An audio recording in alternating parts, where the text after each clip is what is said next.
Hanya negara yang elitnya bisa rukun dan bersatu, yang elitnya bisa kerjasama, negara itu akan bangkit.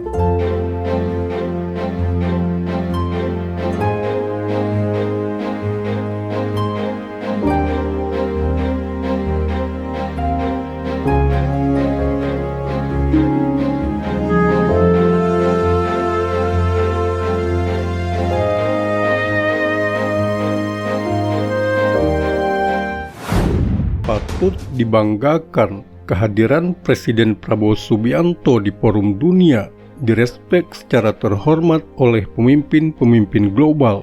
Belakangan ini sang presiden terus berpesan kepada rakyat Indonesia. Pak Prabowo meminta kewaspadaan ekstra supaya tidak lengah dan santai dengan situasi geopolitik dunia saat ini penuh ketidakpastian. Dibutuhkan cara bersinergi, kerjasama, kolaborasi, persatuan, kerukunan adalah kunci kebangkitan bangsa, rumus dari keberhasilan sebuah negara. Yakin di dadamu ada merah putih. Ayo kita simak narasi ini sampai selesai. Konsumsi berita ini hingga nasionalisme saudara tergerak untuk Indonesia jaya.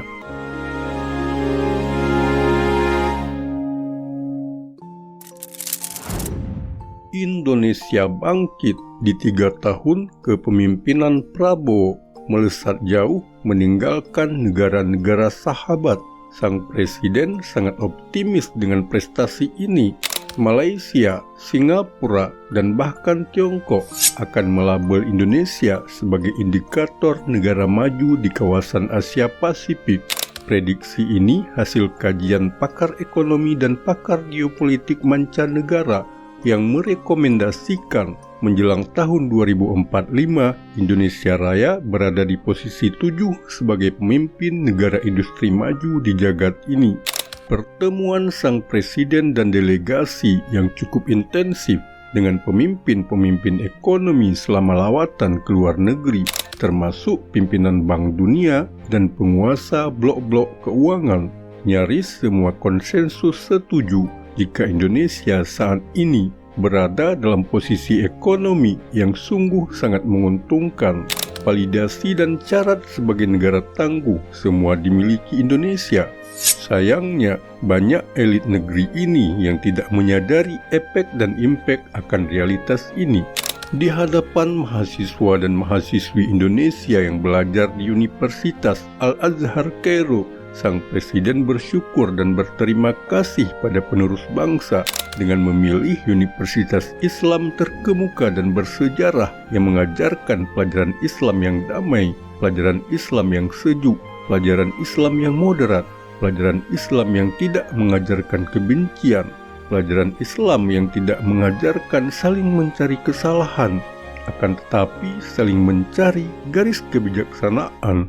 Pak Prabowo sangat menaruh harapan kalau saja alumni Al-Azhar pernah menjadi seorang presiden, maka suatu saat nanti bisa saja salah seorang dari saudara menjadi Presiden Republik Indonesia, harap Prabowo Subianto.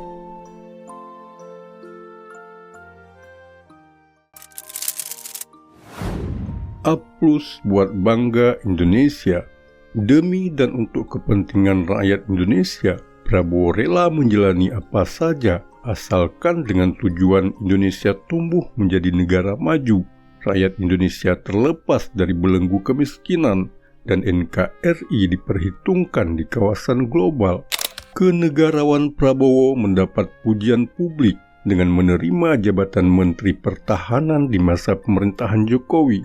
Sang jenderal tidak merasa risih menjadi pembantu presiden yang 2 kali mengalahkannya di kontestasi pemilu presiden 2014 dan 2019. Dan pada pemerintahannya, sang presiden merangkul anak bangsa potensial dan jujur untuk sama-sama bekerja kepada negara. Diplomasi keluar negeri sebagai komando NKRI, Prabowo sangat dihormati. Setiap saya bertemu dengan kepala negara, saya disegani dan saya sangat menghargainya.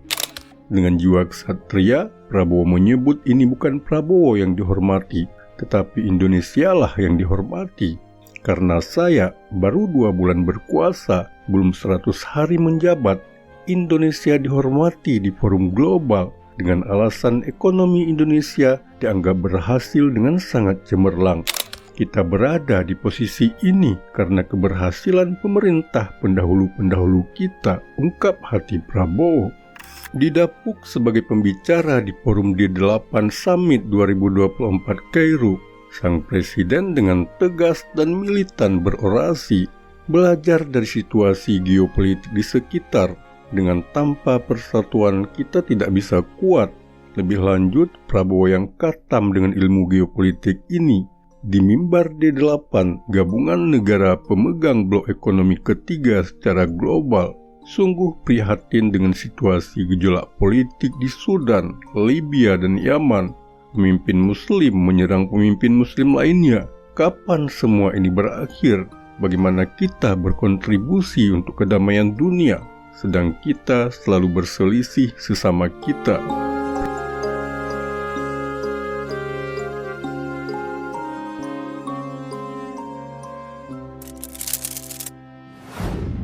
Prabowo dan politik domestik Indonesia. Sementara di dalam negeri, pemerintahan Prabowo saban hari direcoki ancaman dan intervensi dari lawan politiknya. Stabilitas pemerintahan Prabowo terus dikritik setiap ada kebijakan presiden yang pro rakyat, pemerintahan yang bersih, penangkapan koruptor, penguatan lembaga hukum, malah ditantang oleh oposan dengan ancaman mendatangi KPK jika saja ada kaki tangannya yang kejepit lembaga anti rasuah di negeri ini. Katanya mau kasih makanan gratis. Setuju saya. Lah benar lah. Tapi apa? Saya hitung lah, saya juga tukang masak kok. Ku hitung kan 10.000 toh. Iya, apa yo? Apalagi sekarang harga naik. Mas Bowo, kalau denger ini tolong deh suruh dihitung lagi.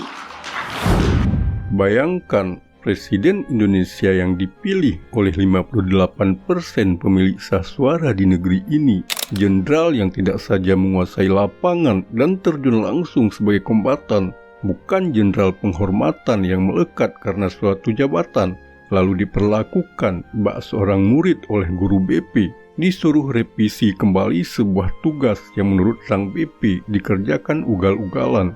Metodologi yang kurang lebih sama pernah diterapkan pada presiden yang kasarnya mereka dalilkan sebagai petugas partai. Momen pertemuan Presiden Jokowi dengan ketum partai seperti seorang pegawai menghadap bosnya. Kepongahan ini menyulut amarah publik.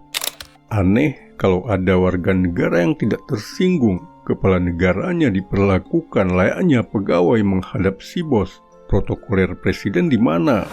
Presiden dan wakil presiden adalah panji negara yang wajib dihormati. Program makan bergizi gratis Rp10.000 bukanlah sebuah gagasan tanpa melewati kajian ilmiah, dan pun sekarang sedang disimulasikan di beberapa daerah. Sukses sesuai target. Pujian datang dari FAO yang cukup antusias dengan proyek percontohan makan bergizi gratis gagasan Prabowo. Prabowo yang garang dengan balutan seragam militer, punya hati yang lembut dan sifat yang santun, terbuka untuk semua kritikan. Sang presiden menerima dengan kearifan. Saya memang sering dihina, dijelekkan, difitnah, dan itu biasa saja bagi Prabowo. Namun sebagai warga negara yang waras, jika presidennya dijadikan objek candaan, diremehkan oleh komunitas yang mengaku kaum intelektual, terdidik, tercetus juga dugaan, jangan-jangan Prabowo mau dijokowikan juga. Demikian narasi kami. Prabowo disupport oleh negara-negara besar, tetapi politik domestik Indonesia menjokowikan Prabowo. Bagaimana pendapat saudara?